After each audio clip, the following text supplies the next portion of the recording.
Kara rested her forehead against the cool surface she assumed was a window. She couldn't be entirely sure. At Galactic University, architectural features often had multiple functions or existed in dimensions beyond her grasp. For all she knew, she might be pressing her head against a dormant sentient being or a structural pillar that doubled as the building's memory bank. Just 3 Earth months, she whispered to herself. 97 days done, 275 to go. Outside, if outside was even the right term, streams of light in impossible colors twisted through gravitational corridors. Students of countless species, some faintly humanoid, others defying comprehension, moved along the pathways, communicating in tongues that ranged from whale songs to electric crackles. Kara had been selected as Earth's representative for the Interplanetary Exchange Program, an honor that had once seemed like a dream come true. The program's brochure, translated into English by some well-intentioned but clearly alien software, had promised a transformative cross-cultural experience with a minimal risk of existential dissolution. So far, she hadn't dissolved, which was something to be thankful for. Her dormitory was a marvel of adaptive engineering. Upon her arrival, it had reconfigured itself to meet her peculiar human needs: Earth-like gravity, a nitrogen-oxygen atmosphere, and a temperature that wouldn't freeze or boil her fragile water-based body. The room had even generated what it deemed appropriate furnishings, though the bed was a suspended field of oscillating particles that took some getting used to. "Attention, dormitory residents," a melodious voice announced, seeming to emanate from the walls. "Reminder, classes begin in 43 microperiods. Temporal adjustment assistance is available for species requiring sleep cycles." Kara sighed. Yet another reminder of how she stood out. Humans needed sleep, hours of it every day. Most advanced species at Galactic University had evolved beyond this limitation, viewing it as a quaint but inefficient quirk. Some found it fascinating, much like humans might find the mating rituals of obscure insects, academically curious but distinctly primitive. She gathered her adaptive learning tablet and universal translator, a sleek device resembling a metallic earring that interfaced directly with her brain. Stepping into the corridor, her door melted back into the wall, or perhaps into another dimension entirely. The navigation system in her student ID bracelet guided her through the shifting, twisting hallways of the central learning hub. The architecture constantly reshaped itself to optimize traffic flow for diverse species. Her first class was Transdimensional Ethics, taught by Professor Zoll, a being composed primarily of mathematical equations, existing simultaneously in multiple realities. The classroom was an engineering marvel, designed to accommodate everything from gaseous entities to liquid crystal intelligences. Seating adjusted automatically to each species' needs. For humanoids like Kara, this meant a standard desk and chair, hovering at the perfect height. As students entered, materialized, or coalesced, depending on their nature, Kara noticed subtle but distinct clustering. Silicon-based life forms gathered near thermal regulators. Plasma entities pulsed in synchronized patterns in a far corner. Hive mind collectives appearing as insect-like creatures, but operating as unified intelligences, arranged themselves in flawless geometric formations. Then there were the Arcturians.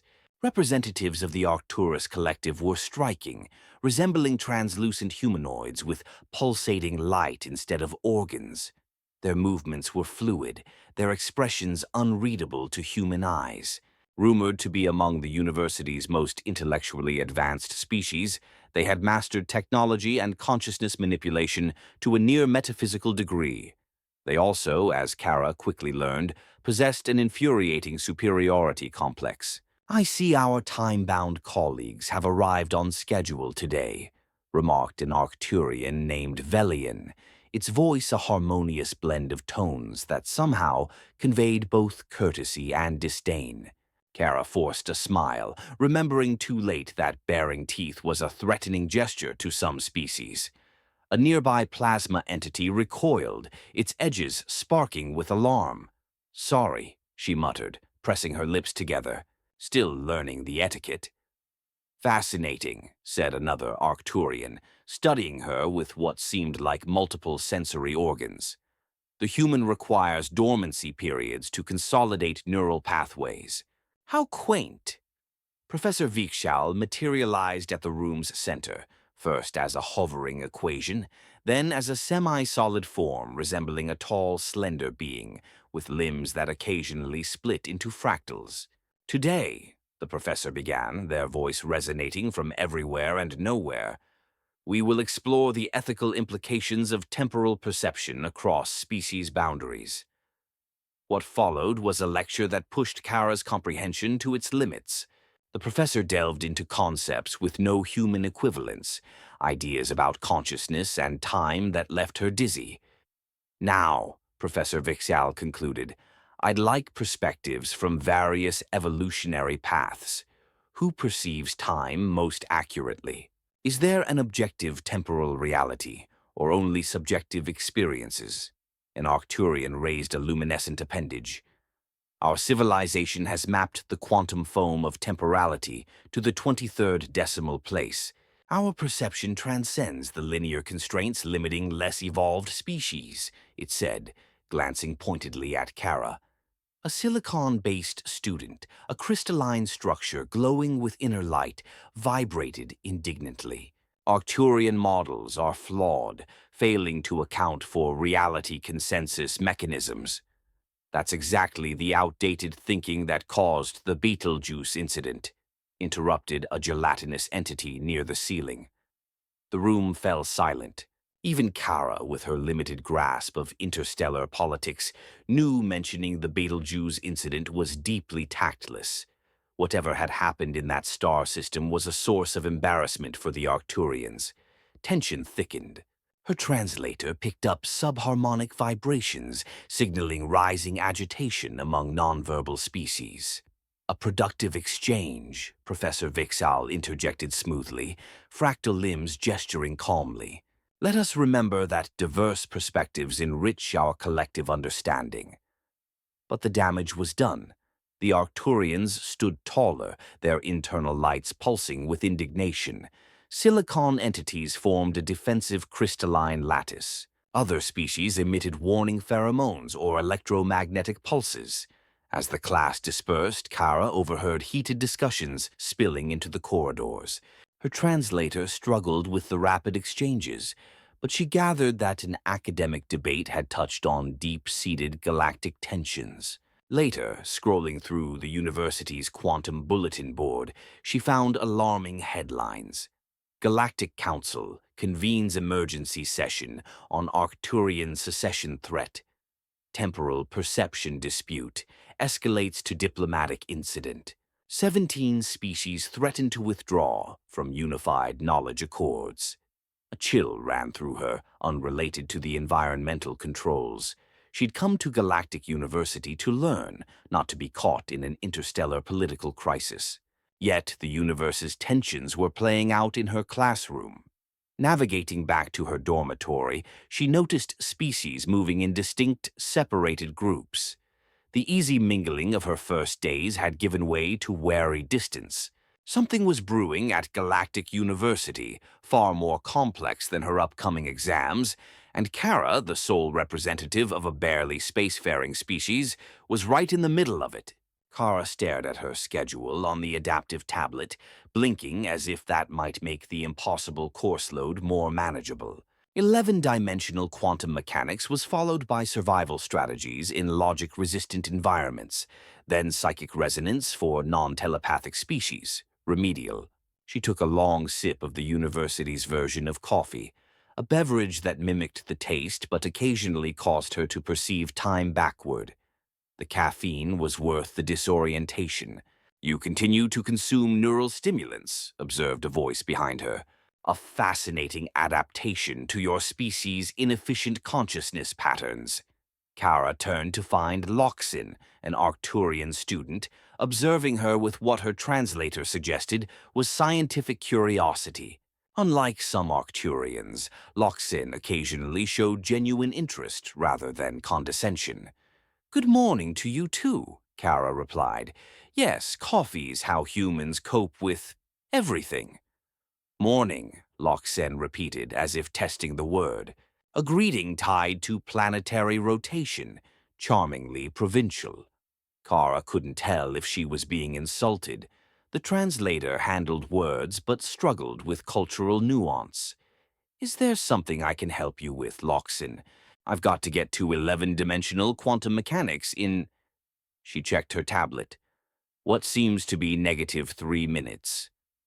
The time conversion algorithms were still adjusting to her human perception. "Your performance in trans-dimensional ethics was noteworthy," Loxin said, lights pulsing in possible approval.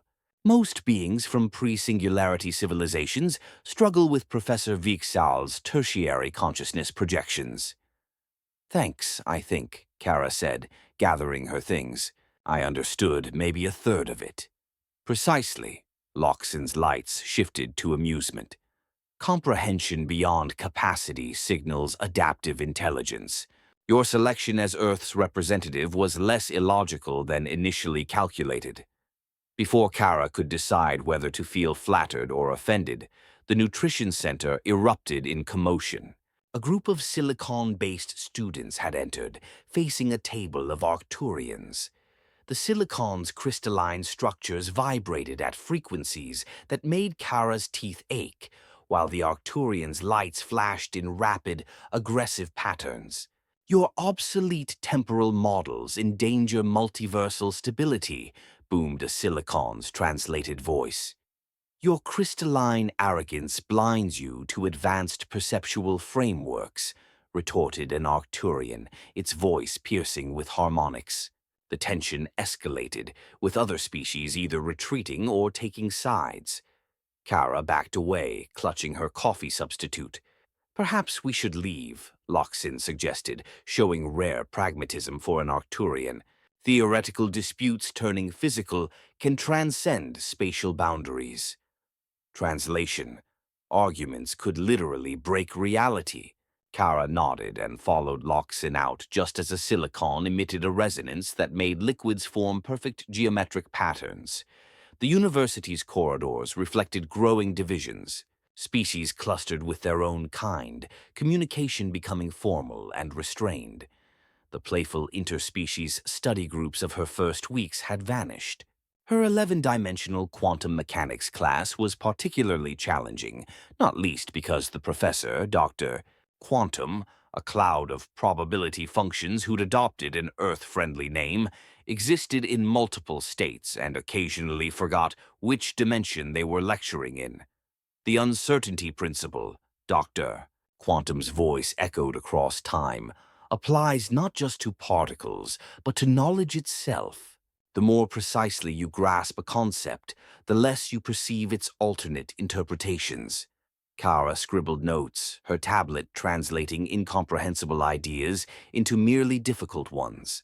Beside her, a hive-mind student sprouted extra appendages to record, while a sound wave entity absorbed the lecture directly. She felt outmatched. These beings didn't just study multidimensional physics, they lived it. How could a human, evolved to track predators and throw spears, compete? "Ms. Earth," Dr. Quantum addressed her, their cloud condensing slightly.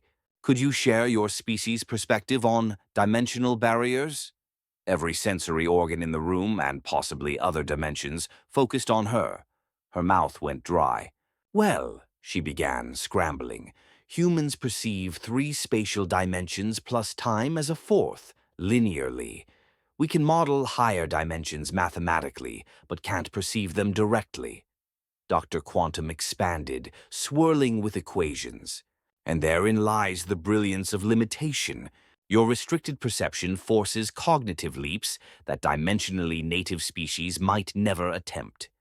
The professor used Kara's primitive perspective to launch a discussion on how limitations could spark innovation. She wasn't sure if she'd been complimented or used as an example of useful ignorance. After class, a rare group approached her. A sentient magnetic field spoke first. Your input was illuminating. The simplicity of human perception offers clarity. Thanks, Kara said, unsure if this was outreach or mockery. We've formed a quantum probability study group, the field continued. Your presence would add a valuable perspective. You want me in your study group? Kara asked, stunned. I barely grasped the basics. Precisely, vibrated a Silicon student. Your incomprehension is a valuable data point. Your species' persistence despite cognitive limits is admirable. It wasn't the most flattering invitation, but it was her first real social outreach. She accepted, wondering if she was a peer or a curiosity. The next weeks brought tougher courses and rising social tension. Kara struggled to keep up academically while navigating the university's factional atmosphere. Her survival strategies in logic-resistant environments class involved practical exercises in pocket dimensions, where physics and logic were unpredictable. In one session, where cause preceded effect, she had to think backward to solve problems before they arose, emerging with a migraine and newfound respect for nonlinear cognition. Each night in her dormitory, exhausted from mental acrobatics, she grew homesick. Earth's familiar physics, social cues, and linear time felt like distant luxuries. Atmospheric adjustment requested, the room said, detecting her distress. Would you prefer increased negative ions or memory-resonant molecular arrangements? Just make it smell like rain, Kara said, curling up on her particle bed. Earth rain.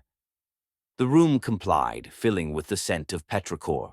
It was a small comfort, enough to steel her for another day. Meanwhile, the political situation worsened. The Quantum Bulletin Board buzzed with headlines. Arcturus Collective demands temporal sovereignty recognition. Silicon Federation threatens sanctions over quantum rights. University urges calm amid tensions. Kara saw these conflicts mirrored in campus interactions. Arcturians moved in tight, exclusive groups, their lights pulsing in synchronized communication. Silicon entities grew defensive crystal formations, their resonances guarded. Even peaceful plasma beings showed unstable energy patterns near other species. In her study group, meant to foster interspecies collaboration, discussions grew strained. Quantum mechanics debates veered into arguments about perceptual superiority. The silicon approach to quantum field theory is limited by crystalline thought, said an Arcturian. Full Arcturian models are compromised by temporal self-absorption, retorted Sixia, a silicon whose edges sharpened defensively. Kara found herself mediating, not out of diplomatic skill, but because her limited understanding forced clarifying questions that paused assumptions. Why do Arcturian models handle quantum foam differently? She'd ask, creating space for calmer discussion. Despite small successes, she sensed a prelude to something serious. Divisions deepened, rhetoric heated, and tensions grew daily. One evening, struggling with non-Euclidean calculus, she received a visitor alert. Loxin of the Arcturus Collective requests entry, her room announced. Surprised, Kara granted permission. Loxin entered, lights pulsing with agitation. I must share concerning information, the Arcturian said. The situation between our peoples has escalated beyond academic dispute. What do you mean? Kara asked, setting aside her tablet. The Galactic Council is deadlocked. The Arcturus Collective has challenged the temporal perception framework governing interspecies relations. Other species are taking sides. Loxin's lights dimmed. There's talk of separation, of dissolving aspects of the galactic community.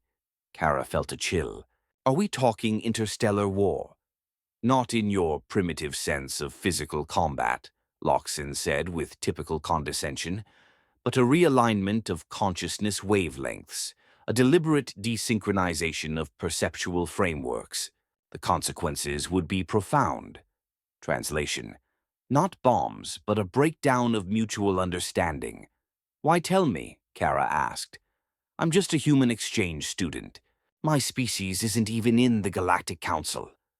Your perceptual limitations offer an unexpected advantage, Loxin said, lights pulsing uniquely.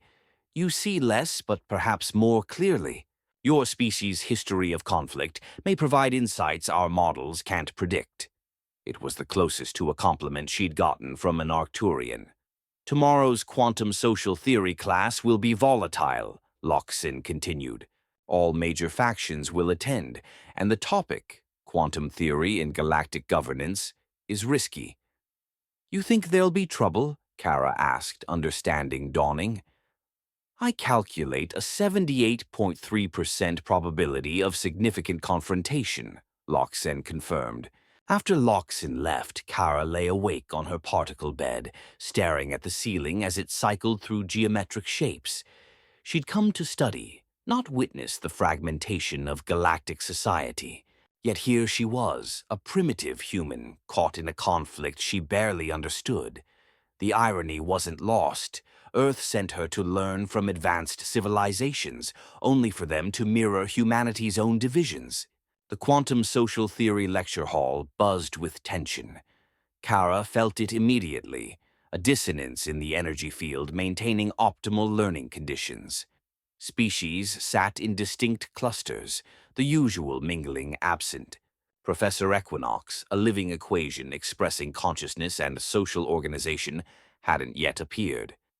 Kara took a neutral seat near the center, nodding to study group peers who seemed distracted by the Arcturian-Silicon divide. Her tablet flashed. Class topic: Application of Quantum Theory to Galactic Governance Structures. Practical modeling exercise.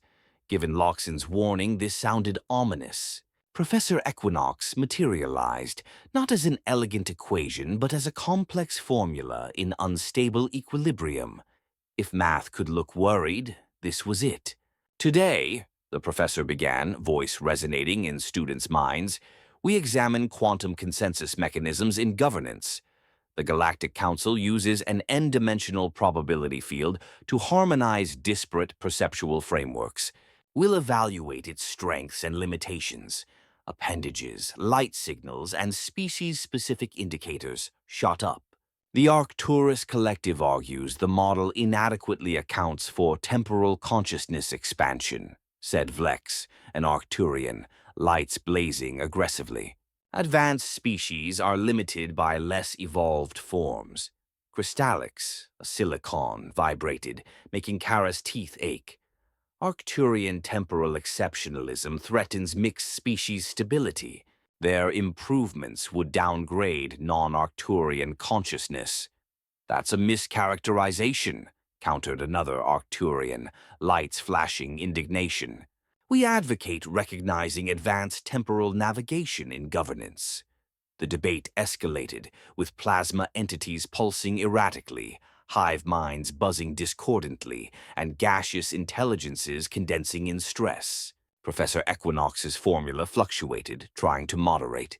The purpose of quantum governance is to accommodate all frameworks, not create hierarchies.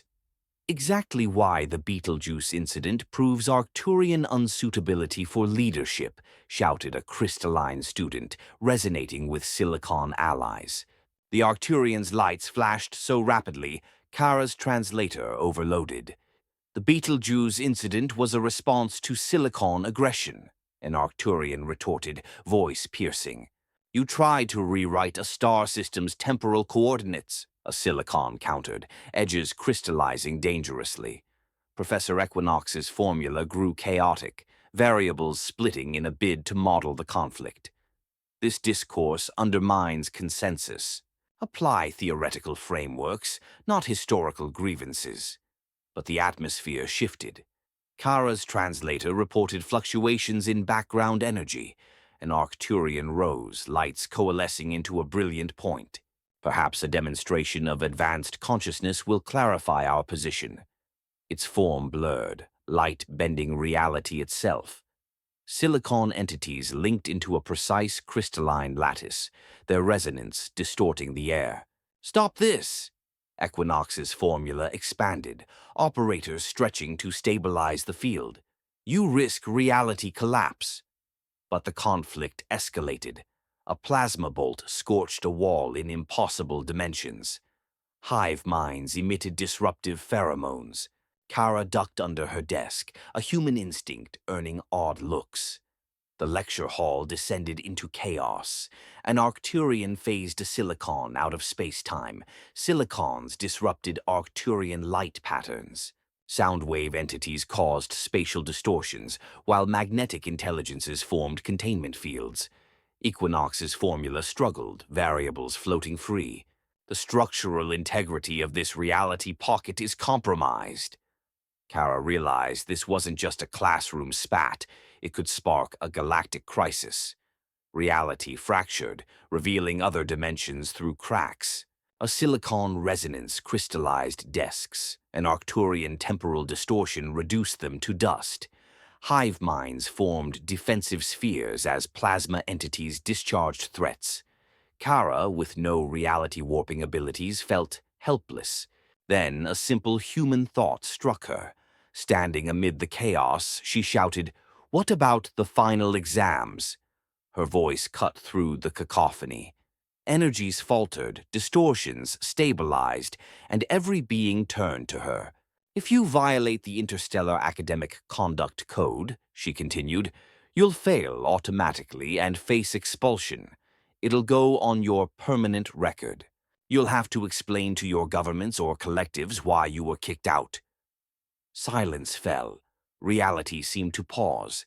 Arcturian lights flickered in alarm. Silicons vibrated with concern, and species showed universal dread of academic failure. "She's correct," Equinox's formula stabilized. "University bylaws mandate probation for unauthorized reality manipulation, expulsion for quantum field damage." Slowly, students lowered appendages, deactivated projections, and ceased manipulations. Fractures sealed as stabilizers regained control. Kara stood, a human who'd halted an interspecies conflict with the fear of bureaucracy. Equinox's formula sighed mathematically. "Class dismissed. Those responsible report to administration. Reflection papers on consciousness-based conflict ethics due next session." As students left, avoiding eye contact, several paused near Kara. An Arcturian's lights pulsed with reluctant respect. A silicon vibrated grudging acknowledgement. Alone with Equinox, Kara heard, "An unexpected resolution, Earth representative. Your species' focus on hierarchical consequences was effective." Kara shrugged, adrenaline fading. "Some things are universal. Nobody wants to fail." "Indeed," Equinox's formula shifted. "Perhaps simplicity holds wisdom our advanced civilizations overlook." Outside, the corridors felt different, tension replaced by collective embarrassment. Species maintained polite distances, not hostile ones. In her dormitory, the room adjusted to her stress, dimming lights and generating lavender scent. "Would you like a traditional Earth beverage?" it asked. "Chamomile tea." "Yes," Kara said, collapsing onto her bed. As tea materialized, she reflected, she'd stopped a potential multidimensional crisis with academic bureaucracy. Ridiculous, yet profoundly human. Her tablet chimed with messages. From Equinox. "The faculty notes your effective use of administrative leverage. The disciplinary committee requests your presence tomorrow." From Loxin. "Your solution was elegantly primitive. The Arcturus Collective is reassessing pre-singularity methodologies." From Sixia. "Your clear thinking prevented energetic waste. The Silicon Consensus values your perspective." By morning, the bulletin board buzzed. "Classroom disruption contained." Galactic Council notes de-escalation. Arcturus postpones secession. The campus atmosphere shifted to cautious courtesy. In psychic resonance class, maintenance entities repaired reality tears. The professor, a thought pattern being, postponed practicals for a lecture on psychic restraint. Students began approaching Kara. Loxen, Sexia, and others discussed the incident. Your intervention was effective, Loxen said. I just didn't want reality destroyed, Kara shrugged. The elegance was simplicity, Saxia vibrated. Advanced species overlook uncomplicated solutions. The hive mind calculated a 94.3% chance that complex interventions would have failed. The disciplinary hearing will assess penalties, Loxen explained. But the Silicon Consensus has paused opposition to Arcturian temporal theory, and the Arcturians withdrew demands for special governance status. Kara blinked. So, the classroom incident affected galactic politics? The hive mind affirmed. It's a microcosmic referendum. If advanced beings need a pre-singularity species to maintain harmony, assumptions need reassessment. They requested her participation in a multi-species discussion forum. Your perspective offers alternative algorithms for consciousness integration, Loxen said. Humans don't have a perfect conflict resolution record, Kara admitted. Precisely why your input is valuable, Saxia resonated. You understand dysfunction experientially? Kara laughed. So I'm invited because humans are experts at messing up. At finding practical resolutions despite suboptimal integration, the hive mind clarified. Thus, Kara, who struggled with quantum mechanics, joined a multi-species conflict resolution committee. Earth hadn't resolved its own conflicts, yet she was advising beings spanning realities on coexistence. The university atmosphere gradually improved. The hearing issued probation and ethics seminars for instigators. Study groups reformed with deliberate integration. In the nutrition center, Silicons and Arcturians shared tables, moderating communications. Hive minds launched consciousness exchanges. Kara's limitations became a valued viewpoint. In quantum mechanics, Dr. Quantum asked for her intuitive approaches, noting restricted perception forces, cognitive leaps. In logic-resistant environments, her professor cited her solutions' pragmatic efficiency. Not all embraced integration. Some clung to prejudices, and tensions flared occasionally. But the recognition that advanced beings could be halted by academic failure introduced humility. If vastly different species shared this fear, perhaps other commonalities existed. One evening in the observatory dome where Cosmos met campus, Kara joined Loxen, Saxia, and others. The Galactic Council reached a preliminary accord, Loxen said. The Arcturians postponed temporal status demands for a multi-species research initiative. The Silicon Consensus accepted this, Saxia added. Progress requires communication across incompatible modalities. Kara gazed at swirling galaxies.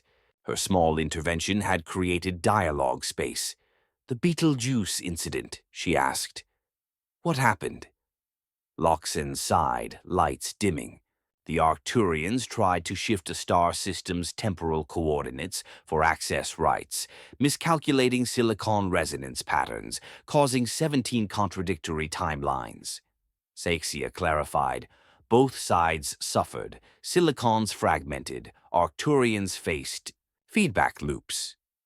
So, both got hurt by ignoring each other's effects, Kara summarized. Now you're ensuring it doesn't repeat. Survival necessitates cooperation, Saxia said. Your species learned this imperfectly. Kara laughed. We're still working on it. Sitting beneath the cosmos, representatives of divergent evolutionary paths, Kara felt perspective transcend her challenges. Advanced beings face the same coexistence struggles as humans. Perhaps humanity wasn't so far behind. The next day, the administration sent a quantum message. For your contribution to interspecies harmony, Galactic University approves a new course. Simple solutions for complex conflicts. The Kara method. Your role as consultant instructor is requested post-exchange. Kara stared, stunned. She'd expected to struggle, not teach advanced civilizations simplicity's value. The Kara method, she muttered, smiling. Wait till they hear about Earth's other conflict tricks. She might return to Earth after her program, having represented humanity. Or she could stay, bridging human and cosmic perspectives. Either way, her view of humanity's place had changed. Earth wasn't ready for the Galactic Council, but humans offered a reminder. Sometimes the simplest solution was best. Room, she said, preparing for her exam. Note in my log, humans still relevant in a quantum universe, especially with bureaucratic anxiety. Some things are universal. Note recorded, the room replied. Add emotional context tag. Yes, Kara smiled. Tag it. Proudly primitive. Stepping into the corridor, she was ready for the day's multidimensional challenges, one surprisingly relevant human perspective at a time.